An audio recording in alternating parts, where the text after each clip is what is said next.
let me welcome Harvey, and he'll be talking to us about rationality in education. Thanks a lot. Thank you. And here they are. Great. Yeah, so thank you very much. I want to thank Duncan for inviting me, and maybe for not being here. And thanks to Adam for all his help in organizing us. And of course, I'm about to thank Guy for bringing me a cup of tea, which is a very sweet thing. Until you taste it and see how hot it is. I'm sure it'll be fine. Thank you. Thank you. And I thank all of you for being here. These days tend to be very long, and it's hard to concentrate for 8 hours in a stretch, even with a lunch break. So thank you for sticking with it. Okay, so Duncan asked me to talk about rationality. Well, he asked me to talk about something sort of central to my research. So I've been writing about this forever, so this is kind of a whistle-stop tour through the Siegel landscape of philosophy of education. So let me just dive in. So I gave you a handout, and almost the entire first page of the handout is a bunch of proposed educational ideals. So let me run through them quickly. The cultivation of curiosity. I assume that these will all be familiar to you, and if you insisted, and we had enough time, I could kind of identify individual advocates for each of these. The fostering of creativity, production of knowledge and knowledgeable students, the enhancement of understanding, the promotion of moral thinking, feeling, and acting or action, the enlargement of the imagination, the fostering of growth, development, self-realization, fulfillment of potential, cultivation of liberally educated persons. Ben was just on about that. The opening of minds and the overcoming of provincialism and closed-mindedness, the development of sound judgment, the cultivation of docility and obedience to authority. Oops, sorry, I think I just skipped the bottom one there. Oh, the fostering of autonomy, the maximization of freedom, happiness, or self-esteem, development of care, concern, caring attitudes, dispositions, fostering the sense of community, production of good citizens, the civilizing of students, the protection of students from the deleterious effects of civilizing, the development of piety, religious faith and commitment, spiritual fulfillment, fostering of ideological purity, the cultivation of political awareness, the integration and or balancing of the needs and interests of the individual and the larger society, fostering of the intellectual virtues, and the fostering of the skills and dispositions constitutive of reason, rationality, or critical thinking. So this is obviously a partial list. I mean, this list is almost indefinitely long. But these are ones that have sort of played a role in the history of educational thought. No doubt there are others. So if you now let's eliminate the non-epistemic ones and focus on the epistemic educational ideals. These are the ones I pick out from that bigger list. Cultivation of curiosity and the disposition to inquire, production of knowledgeable students, the opening of minds, sound judgment, understanding, intellectual virtues, and the fostering of the skills and dispositions constitutive of reason, rationality, or critical thinking. I think these are starred on your handout, the epistemic ones. So I'm going to defend the bottom one in what follows and address a little bit some of the other ones. So I hope I'll say enough that everybody will be pissed off at something or other, so we'll have plenty to talk about. So rationality and critical thinking is the one I've been defending, lo these many decades. I take my cue, as I so often do, from Israel Scheffler. These quotes are on your handout. Critical thought, he says, is of the first importance in the conception and organization of educational activities. And he says also, rationality is a matter of reasons, and to take it as a fundamental educational ideal is to make as pervasive as possible the free and critical quest for reasons in all realms of study. One more from Scheffler, the fundamental trait to be encouraged is that of reasonableness. In training our students to reason, we train them to be critical. So he's an important advocate of this aim. in a minute I'll have a quote from Dewey, who pretty much says the same thing. But it's worth noting that in the history of philosophy of education in the West anyway, more or less every philosopher of education has championed critical thinking under some description or other. I mean, most of them don't use the words critical thinking. But they all regard something like that, the fostering of reason, the enhancing of reason, as a fundamental educational ideal. I mean, Rousseau is a good exception to that generalization. But if you think about Socrates, Plato, Aristotle, Aquinas, all those people, they all think that at least one of the big tasks of education, and perhaps the central task epistemically, is the cultivation of reason, of the reason of students. Now, in the literature on critical thinking, I'll just put these up here so you can see them, but I'm not going to talk about them here. I can point you to literature if you want.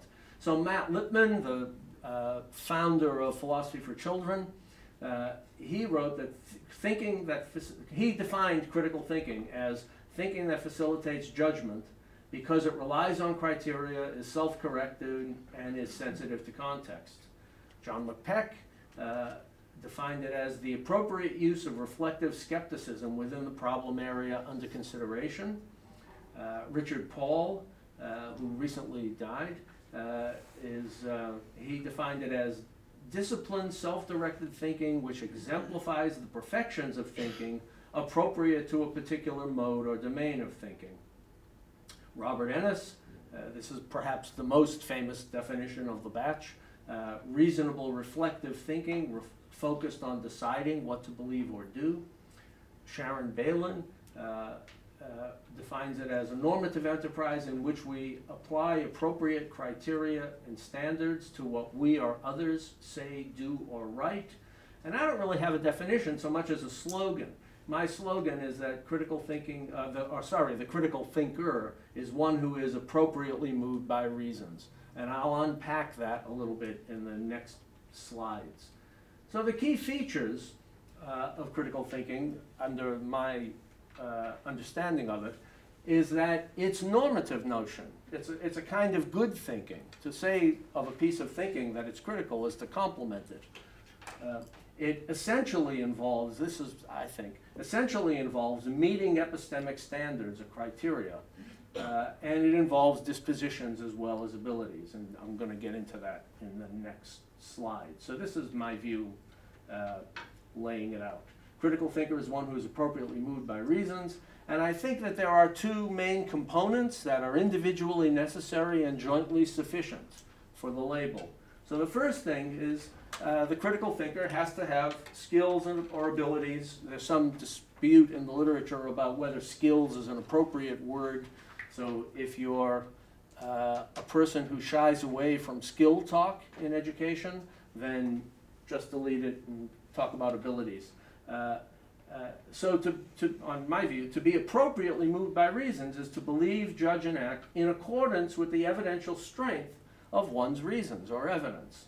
Right? That's what it is to have the ability of reason assessment, is to have your beliefs, judgments, and actions accord with the evidential strength or the probative strength of the evidence for the reasons that you have.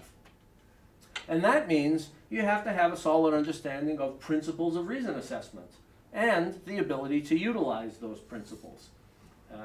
Now, that means we have to talk about, well, what are principles of reason assessment? Well, this was a huge debate in the critical thinking literature maybe 2 decades ago. It went under the label of the generalizability problem. So some people, like me, think there are general principles of the obvious sort: logic, probability or statistics, observational evidence, recognizing patterns of fallacious reasoning, etc., that are general in the sense that they can be applied in many diverse contexts.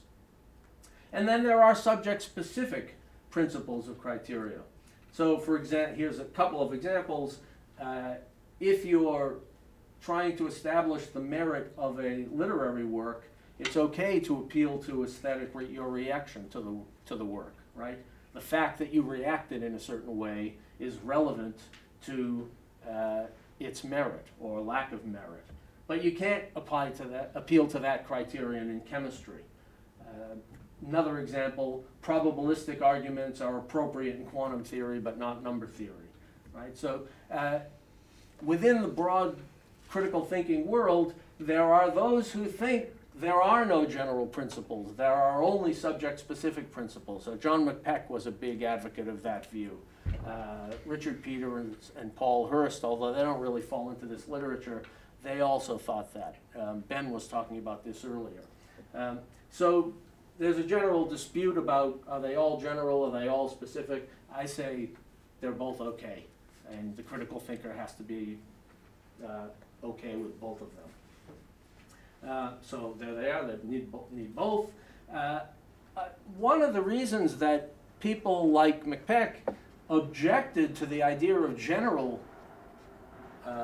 principles is that they thought, well, if there were general principles, then you wouldn't need any subject-specific knowledge. So if you were working on something or thinking about what to believe in, say, chemistry, if you could do that just by appealing to general principles, you wouldn't actually have to know any chemistry. And that seemed to them absurd. Of course, if you're going to be thinking critically in chemistry, you also have to have some knowledge of chemistry. And he reasoned, well, you have to have the subject-specific knowledge, therefore there are no general criteria. And that, I think, is just a non sequitur. So to say there are subject-specific principles is not to say that there's not subject-specific knowledge. The person who's in favor of, for example, logic as a general basket of criteria by which to evaluate arguments need not and should not hold that subject-specific knowledge is not also important for critical thinking. So in other words, you can be a generalist and still agree, as I think one should, that subject-specific knowledge is almost always, at least often, also required. Okay, but that's the first component. Excuse me. There's also the second component, which I don't like the label, but I have yet to come up with a better one, which is the critical spirit, which basically is a set of dispositions, habits of mind, or character traits. And this is necessary, the second component, because it's not enough to be able to evaluate reasons well. The critical thinker also has to be disposed to and actually do so, right? So you can imagine, think of the befuddled professor who is, superb at reasoning, but when he or she, buys a car or rents an apartment or chooses a restaurant, they don't utilize their great intellects, right? They stumble around and bumble around. That's why Thales fell in the well, right? So the point is, it's not enough to be able to do it. You actually have to do it, and so you have to be disposed to do it. And that's why the second component, I think, is also necessary. So you need to sit, and here are some of them. Seek reasons, evaluate them properly, believe accordingly. That is to be appropriately moved by reasons. You must care about reasons and their place in life, in the living of life. That raises instantly the question of the relationship between the critical spirit and the intellectual virtues, and because that's a big topic, I'm putting it off until the end, but we'll get there soon. So you virtue theorists, your moment will come. Here's the quote from Dewey, which sounds to me a lot like his endorsement of what I call the critical spirit. It's the business of education, this is on your handout, to quote, to cultivate deep-seated and effective habits of discriminating tested beliefs from mere assertions, guesses, and opinions, to develop a lively, sincere, and open-minded preference for conclusions that are properly grounded, and to ingrain into the individual's working habits methods of inquiry and reasoning appropriate to the various problems that present themselves. So in this respect, anyway, I'm with Dewey. Now, what about reasons? Well, of course, there's a long story to be told about reasons. I don't think I could tell it without a lot more work. You know, people these days in philosophy talk about reasonsology, the new sub-discipline of philosophy called reasonsology, because so many areas of philosophy now focus so centrally on reasons. If you think about ethics, philosophy of mind, people talk about reasons everywhere. Scanlon, well, I won't go into it. Reasons are big. My view of it is rather simple-minded, but I hope not wrong for being that way. I think reasons have, this is what I want to say, reasons have probative force. So if I give you a reason for thinking that P, then my reason is a good one to the extent that it provides you with grounds for believing that P, or if it's an action, then doing that action. So reasons have probative force, and to judge in accordance with that force is to be appropriately moved by reasons. That's the appropriately part of the slogan. Reasons also have normative impact. To be impacted by them is to be appropriately moved by reasons. So I think that these two things, probative force and normative impact, are both key features of reasons, and critical thinking, the critical thinker, must reflect both. Okay, now, that's very quick and dirty, but I hope it's enough to get the conversation going. Now, one question is, well, okay, supposing that's what critical thinking is, why should we think of it as an educational ideal? I offer in Educating Reason, my first book on this subject, these four: respect for students as persons, self-sufficiency, preparation for adulthood, and democratic living. But I'm only going to talk about the first one, which I take to be the key one. My claim is that any education that does not aim to foster critical thinking fails to treat students with respect as persons. So that's a big claim. And I will not be surprised if it turns out that my argument is inadequate. So far, it seems okay to me. So if you have an education, an educational program, you run a school or whatever, that does not aim to foster critical thinking, both the skill side and the disposition side, fails to treat students with respect as persons, because any such education, no matter how benevolent in intent, fails to acknowledge its duty to enable students to determine for themselves the beliefs and values that will constitute and guide their lives. It's up to students. It's up to them to decide what to believe, how to live, what to do, how to act. If we decide for them, I claim, we are not treating them with respect. So to enable them to do it for themselves, that's to foster their autonomy. But to enable them to do it well, epistemically speaking, is to foster their critical thinking. So that's how respect for students as person, I think, justifies the ideal.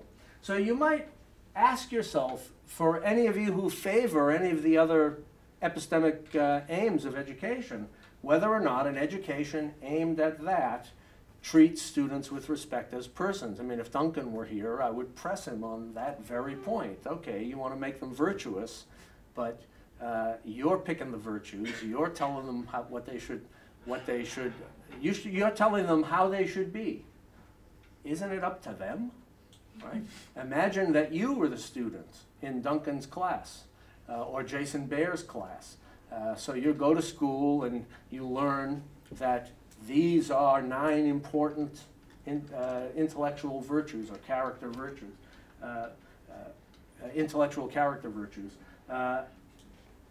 And you're going to be assessed on how well you master these things. Then that, I think, that is a failure to treat them with respect. Of course, you could do it in such a way that it did treat them with respect if you actually put those virtues you favor on the table and discuss with them your reasons for thinking them virtuous, entertain their objections, and so on. So you could do that, but then you'd be back in my game. Then you'd be making the highest aim, not the fostering of the virtues, but rather the fostering of critical thinking.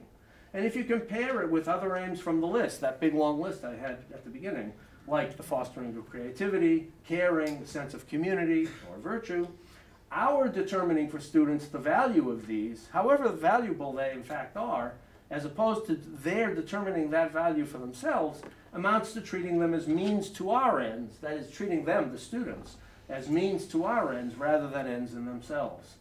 And that's to fail to treat them with respect. So that's the argument. So, on my view, the justification is essentially Kantian, right? It depends upon taking seriously the idea that we all have a duty to treat everyone, including students, with respect as persons. So if you don't like that moral view, then you can get off the bus now, because I'm not going to convince you with anything else I say. But that seems to me about the most plausible, obvious ethical principle we might have. And if you think that as well, then you should buy my story. At least you should think there's a justification there to be had. Okay, so we can enable students to determine their ends for themselves, thus fostering their autonomy. But if we don't enable them to do this well, we fail to foster their rational autonomy. So in other words, getting them to do it well, and where well is understood epistemically, that's why this is the fundamental epistemic aim of education, right? Okay, so that's that argument, and I'll let you kick it around and then beat me up with it in the discussion. A few very basic points.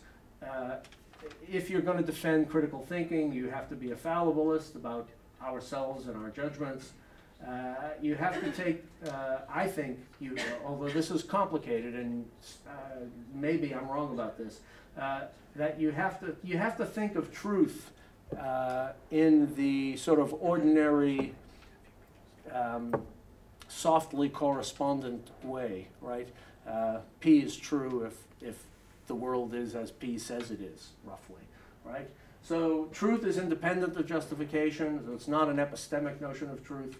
Our judgments concerning truth are always open to challenge and revision, but justification is a fallible indicator of truth. So that's, and some of you who know my other work know that this is incompatible with relativism, so I spend a lot of time fighting relativism.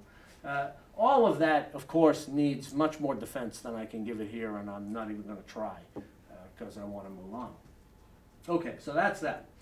Now, there are lots of challenges to the ideal, and well, let me just say there's lots of challenges. There have been lots of challenges to the ideal. So there's a postmodernist kind of critique that says my conception is individualistic, phallocentric, asocial. There's feminist-style critiques that say the ideal is problematically male, that it assumes a reason-emotion split, that it's linear, that it's anti-intuition, etc. Some say it ignores the social conditions of knowledge. I can't remember who. Somebody today mentioned Emily Robertson's paper, The Epistemic Aims of Education. Yeah, right, which I think is a terrific paper. And I think, yeah, I'm with her on that. And then there are objections to truth itself, that it's redundant, as Rorty claims, that it's just a mask of power, as many people claim, that there isn't any objective truth, the truth is relative, that it's less important than other values, right? All of those objections need to be answered on their own terms, and I have tried to answer a lot of them in their own terms over the course of the years. But there is one master answer that I think is pretty good, which is this. To challenge reason and its cultivation as an educational ideal, one must challenge it on the basis of reasons.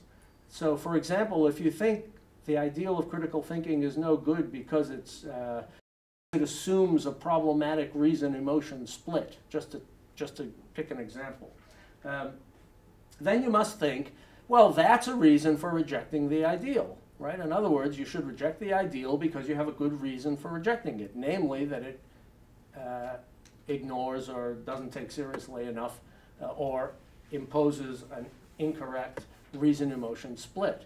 But if you think so, then you're reasoning critically, and you're deciding what to believe, act, or do on the basis of reasoned evaluations of the evidence for it. In which case, you're playing my game. You're rejecting it by embracing it. And so I think while one can certainly reformulate the ideal and improve the ideal, and that has happened certainly over the course of my career, so the last 40 years or so, but I mean, in principle, that could go on forever. I'm not saying that. I'm not saying that can't happen. Of course it can happen. But there's a limit to how far that can go. That is, it can't defeat itself. And if that's right, then the ideal enjoys the benefits of a transcendental argument, which I think it does. But of course, such transcendental arguments are notoriously controversial philosophically. Lots of philosophers think arguments like that, are dead on arrival. We could talk about that in the break, but in the Q&A, but I don't think so. I think that's a good argument. Now, one thing that isn't often acknowledged in the critical thinking literature is that it's not a conservative view along Oakeshottian lines, as we were talking about earlier today. It's potentially radical. And I've given you two long quotes from Israel Scheffler that are the two long quotes on the second page of the handout that I'm just going to put up here.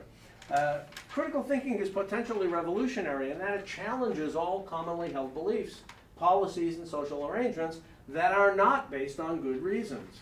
For this reason, it can be difficult to enact, for bureaucratic and political reasons. But if its justification is successful, we should do our best to make it central to our educational efforts.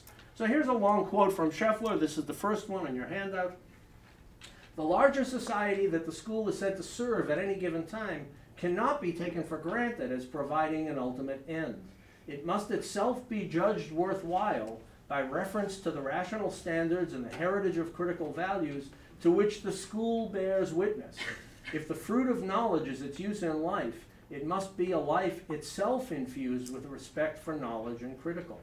Notice the implicit dig at Dewey there, right? It's use in life. Scheffler thinks if you think what makes knowledge good is that we can use it to further our instrumental ends, you are missing, he says, and I agree, you are missing something really important, namely that that's only true if that life itself, those ends, are infused with the values, the critical values that underwrite critical thinking. So the quote continues, to make education relevant by making it instrumental to the implementation of designated social values taken as ultimate is to destroy its autonomy and to deliver it to the rule of uncriticized social values. To recognize, on the other hand, that the responsibility of education is not only to serve, but also to criticize, enlighten, and create.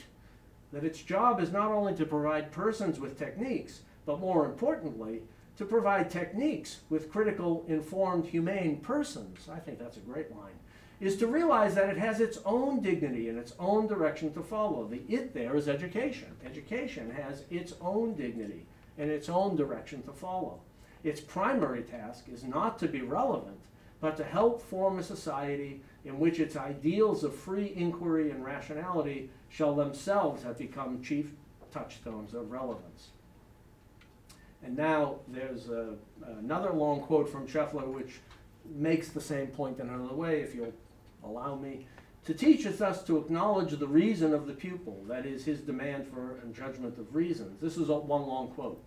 To favor the widest diffusion of teaching, so understood, as a mode and a model of cultural renewal, is in fact a significant social option of a fundamental kind, involving the widest possible extension of reasoned criticism to the culture itself. That this option may, in particular societies, lead to great changes in fundamental norms, beliefs, and social institutions, with respect to the prevailing culture is indeed possible, even highly likely. But such a consequence need not always follow. In particular, it is not likely to follow where the culture itself institutionalizes reasoned procedures in its basic spheres, where it welcomes the exercise of criticism and judgment, where it is democratic culture in its strongest sense. And now here he's harking to Dewey in a positive way. To support the widest diffusion of teaching as a model of cultural renewal is, in effect, to support something peculiarly consonant with the democratization of culture, and something that poses a threat to cultures whose basic social norms are institutionally protected from criticism. So in other words, if your culture is the sort of culture that protects itself from reasoned social criticism, then critical thinking is very dangerous for you. And so if you're the leader of that culture, or the leader of that government anyway, you're going to not want your students to be educated that way. But if he's right, then that's exactly why you need that kind of education, right? So the idea that it's potentially challenging of the status quo, in fact, it's always really going to be challenging of the status quo, unless we had a perfect status quo, which of course we never do, then this is a revolutionary aspect of the ideal that I think Scheffler really made very clear, although my sense is that people generally haven't acknowledged the point. It's not that they've rejected it, it's just, it's not often discussed in this context, but I think it should be. It's a really fundamental point for philosophy of education. Okay, so now we're at the more or less the end of the talk, not by time, but by, that lays out the view. Now I want to talk about how it compares with other epistemic aims. So first we'll consider testimony, which has come up several times today. So everyone, especially students, relies on testimony, especially from teachers. Can testimony-based beliefs be critical? Of course, I say. I may, and typically do, have good reasons to believe what you tell me. And in particular, if I'm your student and you're my teacher, and you tell me something about the subject matter that is your specialty, then ordinarily, on the whole and for the most part, I have good reasons to believe what you tell me. Now, that's not always true. I mean, Ian's point earlier about indoctrination, sorry, is it Lee? Lee, sorry, Lee. 3 letters, you know.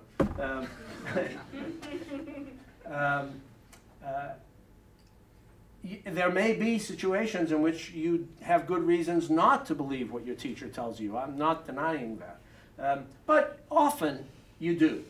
And Jonathan Adler, who Ben was talking about, has made what I think is a very important and, again, underappreciated point among epistemologists. This is in his book, Belief's Own Ethics, and he has a chapter on tacit confirmation, where the basic idea is we all have massive indirect background evidence for the general reliability of testimony. We receive testimonial pronouncements. We're bombarded with them. We get them from the paper, from the television, from our friends, from people on the street we don't know, from buses, from, you know, we get them from everywhere. And generally, they're right. And the reason we are entitled to accept them, Adler argues, is because we have this massive amount of tacit confirmation. The idea being, if they didn't usually come out right, we would notice, and then we would be much less willing to accept things on the basis of testimony. So this is true, I think, of students and teachers too. Students often have good reasons to believe what their teachers tell them. So there's the point I just made about tacit confirmation, which is Adler's point, an underappreciated point.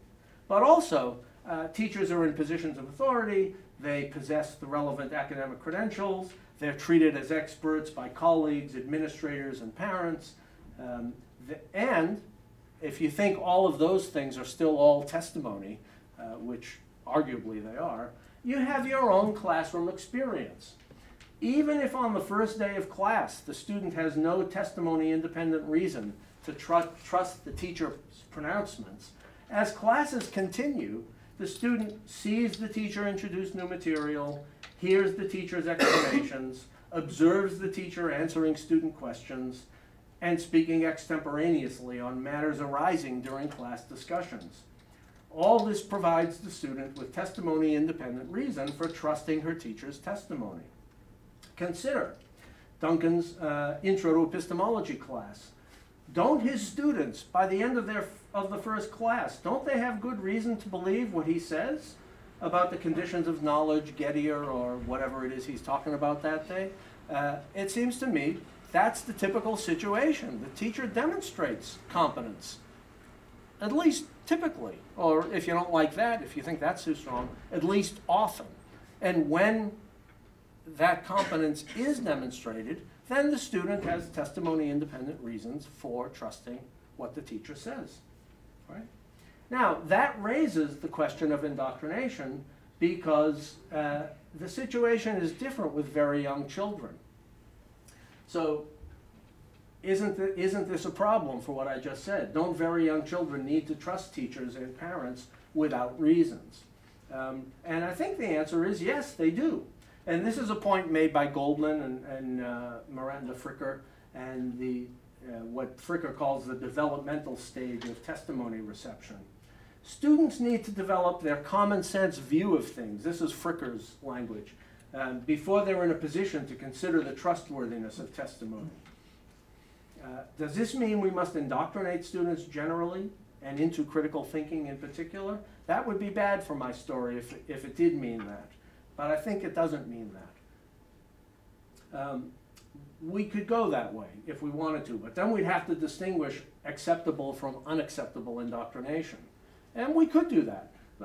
But I think it's better to distinguish indoctrination from non-indoctrinative belief inculcation. That's an ugly phrase, but I hope the idea is clear.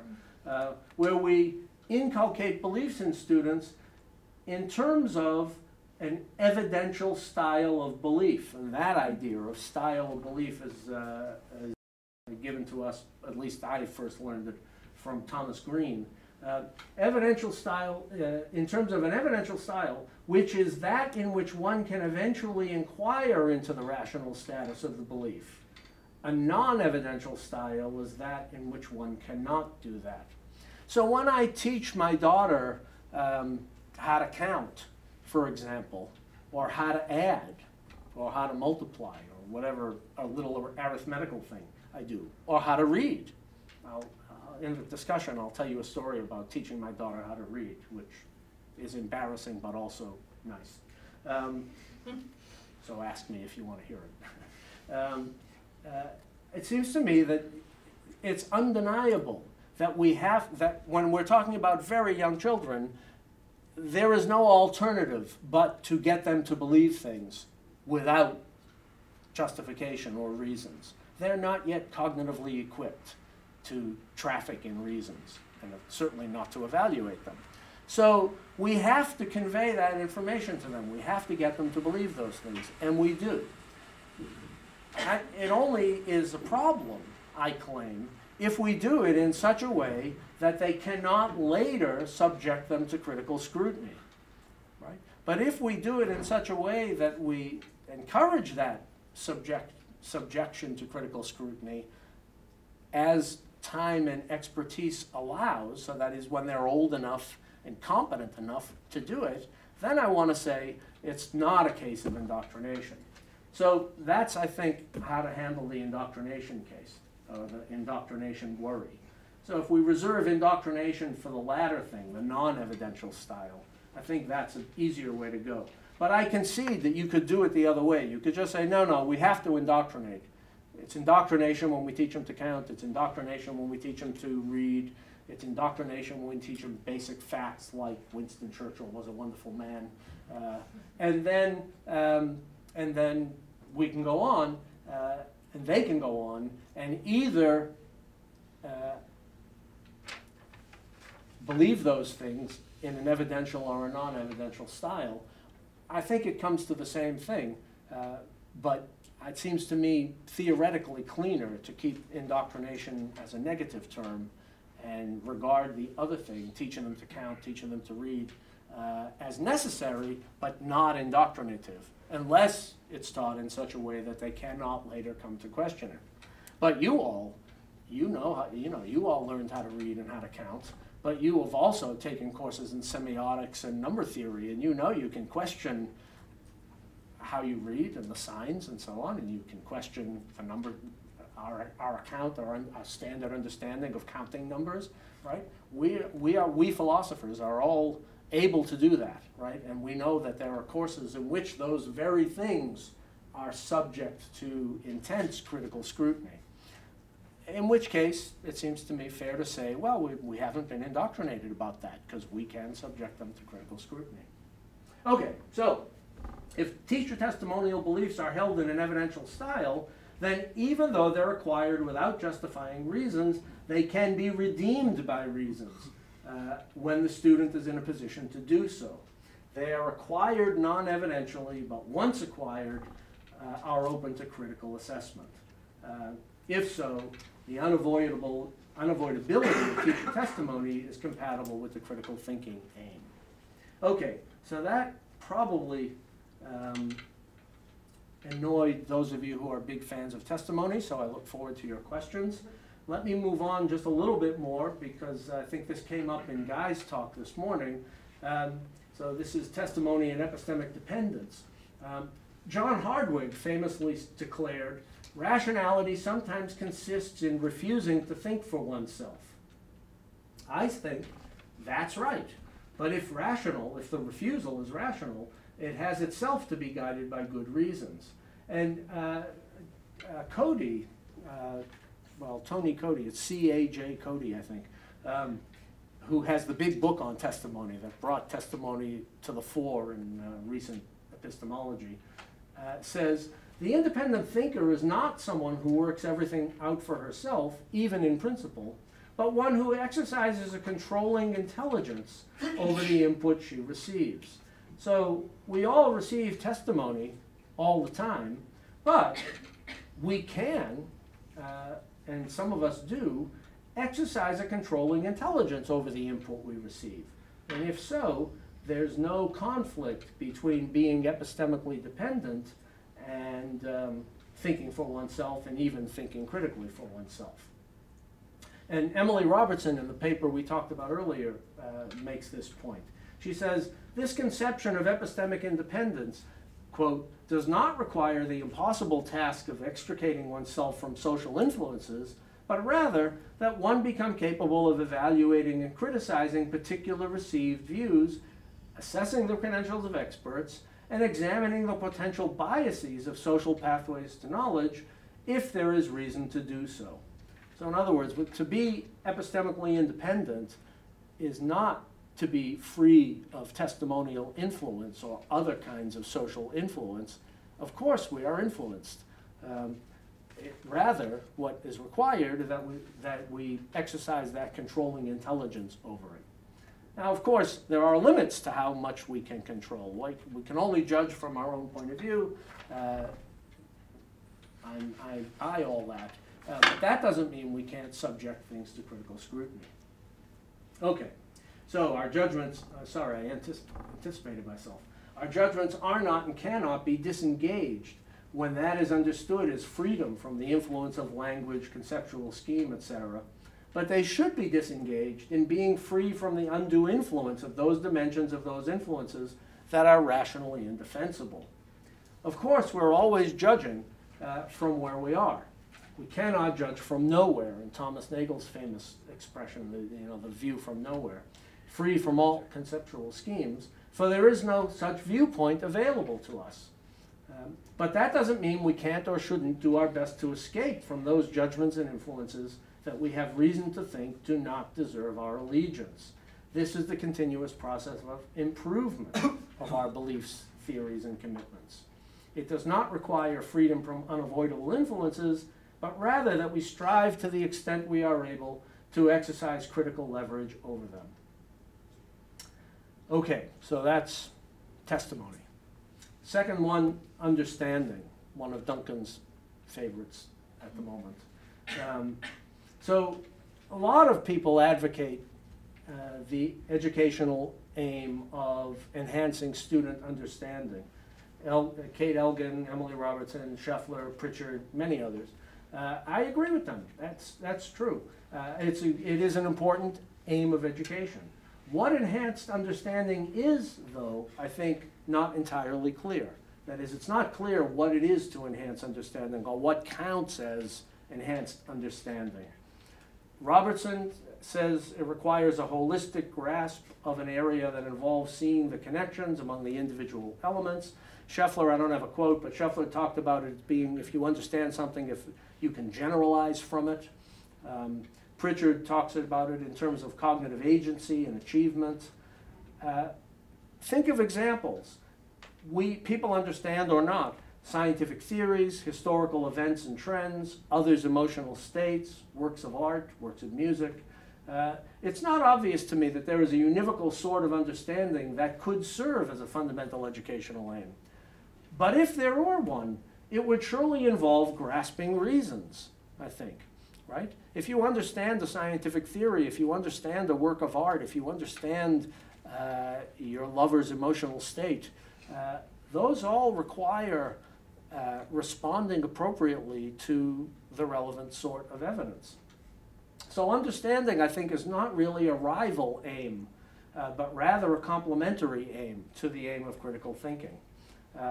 And the critical dispositions, of course, are still required because understanding alone is not enough, right? Suppose you got somebody, a student, to understand some scientific theory, but failed to implement it in his or her own life. So think about, for example, an HIV positive person, right? You have that, that's how you call it here, right? HIV positive if you have the virus that causes AIDS. So think about an HIV positive person who understands the evolutionary dimension of drug resistance, and so understands the importance of taking their drug regimen religiously, or at least systematically and completely, and yet simply fails to do it. Now they may, I mean, it seems to me perfectly possible that such a person could understand it. Yeah, I know if I don't take my drugs on schedule, there's a chance they'll mutate, and if they mutate, then the drugs won't be effective anymore, and then I'm going to get sicker. They understand that, and yet they don't act on it. They don't take the drugs, right? Maybe they're depressed. Maybe they, I don't know, we can imagine a million scenarios in which they understand it but don't act on it. In which case, the dispositions to be moved by the reasons are still required. So I think I consider myself a friend of the aim of understanding, but I don't think it's the ultimate aim for those reasons. And I look forward as well, Duncan, if you were here, and Adam giving me a hard time about this in the Q&A. So feel free. Okay, last one, critical thinking and the intellectual virtues. How am I doing on time? Well, you've got maybe 5-10 more minutes. Yeah, okay. I'm sorry I've gone on so long. What time are we stopping? Well, we have until 5. Until We're 5, hoping yeah, about okay. 30 minutes for the Q&A. Yeah, that's okay. You said at your discretion. That's fine. No, that's fine. It's much more fun for me to have the conversation. So, right, let me whip through this really fast. So, critical thinking and the intellectual virtues. Well, the first question is the critical spirit composed of intellectual virtues? And there's some reason to think so. Here are some critical thinking dispositions or attitudes. Seek reasons and evidence, demand reasons and justifications, query or investigate claims, engage in open-minded and fair-minded reason assessment, conform belief, judgment, and action to epistemic merit, reject partiality and arbitrariness, value intellectual honesty and humility, etc. They sound a lot like intellectual virtues. Here's a list from Jason Bayer's book. Inquisitiveness, diligence, perseverance, resourcefulness, ingenuity, attentiveness, thoughtfulness, open-mindedness, fair-mindedness, intellectual patience, intellectual courage, carefulness, thoroughness, intellectual charity, intellectual conscientiousness, intellectual humility, intellectual generosity, and caring pro-attitudes toward intellectual ends such as knowledge, rationality, and understanding. I immediately concede there's a great deal of overlap between lists. But here's a worry. Virtue talk immediately brings to mind, at least to my mind, Aristotle and the host of issues that philosophers wrestling with the Aristotelian virtue tradition have routinely faced. The causes of the virtues, the explanation of some particular person's possession of some particular virtue, the nature and necessity of the motivational character of the virtues, the goodness or personal worth of the virtues, and the character and justification of this particular sort of normativity, etc. I take these to be issues that the virtue theorist in the Aristotelian tradition, anyway, has to face. Do intellectual virtues include a competence condition, or is having the right motives or disposition enough? Critical thinking does have a competence condition. That's what the reason assessment component does, and the dispositions of the critical spirit. Dispositions, it seems to me, require less than virtues. For virtues, you must have the right motivation, the right affect, and attitude. You must take pleasure in their exercise, and you must have the ability, if competence is required, etc. But that seems way too demanding to me. If a student exercises the disposition/virtue, since we're still not sure what they are, out of duty rather than pleasure, is she an educational failure?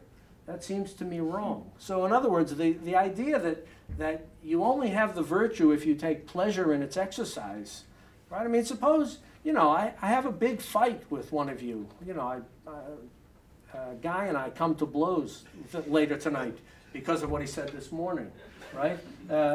And then after we clean ourselves, get the blood off ourselves and we sit down and have a drink, then we start talking about it.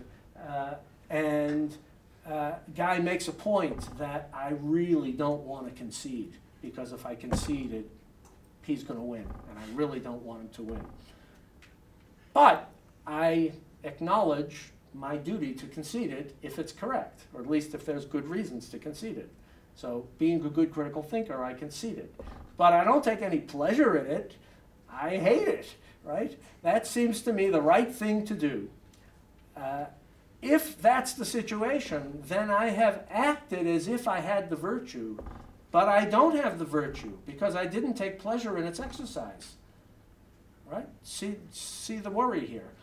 I think if you think that the aim of education is the fostering or the cultivation of the intellectual virtues, and it's part of your story about the virtues that to have it you must take pleasure in their exercise, then you can't handle a case like this. But I think critical thinking theory can handle it easily, right? We just say, no, there's no motivational component here. I do it because that's my duty. That's my intellectual duty, is to concede the point. It's a good point. I hate it that it's a good point, but it's a good point. I have to concede it. I think the virtue theorist can't handle that. And there are several other worries about virtue theory that I'm just going to run through very quickly. Can't somebody have the disposition without the ability? This is the problem of there's a competence condition built into the virtues. So I think in some cases it makes sense to think about there needing to be a competence condition, but I don't think it's always like that. I mean, can't a person have the disposition to seek reasons but be bad at it, that is, not have the ability? That seems to me perfectly possible, but it cannot be allowed on the virtue view, if you think of it as a virtue. So let's agree, students who are intellectually virtuous are to be preferred to those who are not, just as students who have all these other good qualities. But I think they are not all rightly thought of as educational ideals. If we're serious about treating students with respect, what they become and what dispositions and virtues they value, possess, and manifest is importantly up to them. While we strive to foster CT abilities and dispositions in our students, we also, if we're doing it right, invite them to evaluate for themselves the worthiness of these things and submit our judgments concerning and arguments for that worthiness to their independent scrutiny and judgment. The intellectual virtues, however excellent they are, can't be justified in the same way. They must be justified in other ways, most of which I can't consider. But let's look at one way, namely the Aristotelian eudaimonia way.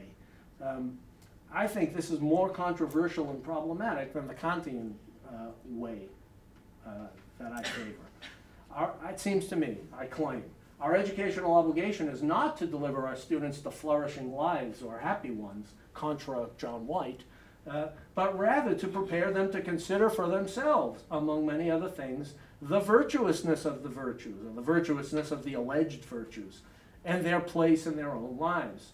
In this respect, educating for the virtues is more ambitious and contentious than educating for critical thinking.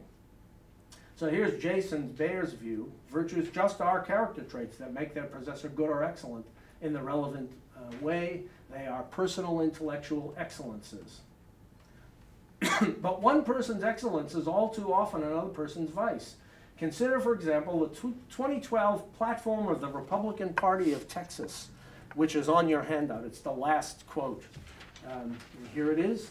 We, the Republican of Texas, from 2012 anyway, oppose the teaching of higher order thinking skills, value clarification, critical thinking skills, and similar programs that are simply a relabeling of outcome-based learning, education, mastery learning, which focus on behavior modification and have the purpose of challenging the students' fixed beliefs and undermining parental authority. They really say this? This is, you can find it online. Just Google 2012 Texas Republican Party platform. They really say it. The endorsers of this platform plank reject the intellectual virtue of open-mindedness, right? Since they reject programs that have the purpose of challenging the students' fixed beliefs. Defending critical thinking from this complaint is straightforward, I think. The defense offered above in terms of respect for students succeeds. The endorsers are in effect rejecting the very idea that students should be treated with respect as persons, and this rejection is open to obvious and powerful challenge. And I didn't have a line here on the slide, but the obvious challenge is, well, you think you have it for yourself, don't you? Republican Party person. So why do you get special? Why is it okay for you to have it but not your children? They don't have a good answer to that. So this line is self-defeating on the critical thinking view. But if you do it in virtue terms, it's much harder. It would require the resolution of all the large issues at the heart of virtue theory. Among others, what are the relevant virtues? How are they individuated and justified? And why think there's a unified account of flourishing on offer? Here, the Texas Republicans seem on firm dialectical ground. If they don't antecedently agree that challenging fixed beliefs is a good thing, which they don't, what can be said that will demonstrate the error of their view, short of a thoroughgoing articulation in defense of virtue theory? And how successful is such a defense likely to be, given their very different conception of human flourishing? Kate Elgin makes the same point with a different example. She considers humility, the virtue of humility. For Aristotle, humility was a vice. For Christians, it's a virtue. Well, is it a virtue or isn't it? How do you tell, right? I think virtue theory has to answer that question. The critical thinking theorist doesn't. So establishing the fostering of the virtues as a fundamental educational ideal is more ambitious and philosophically daunting than establishing the critical thinking ideal. That's not to say that fostering the virtues is not legitimate. I think it's great. But it is to say that the ideal of critical thinking gets us at least most of what we want, captures at least much of what is of value concerning the virtues, and enjoys a more established, less contentious, justificatory path. Okay, last slide. Lots of other things to consider, which I haven't mentioned. How should we understand rationality? How should I relate this to the literature on epistemic rationality? Is the value of critical thinking instrumental only, as Alvin Goldman suggests? How does rationality relate to things like multiculturalism? Are there different rationalities, and is rationality culturally specific or something? All those questions need to be faced. I totally agree. But this has gone on far too long. I'm sorry for going on so long. Thank you for your patience.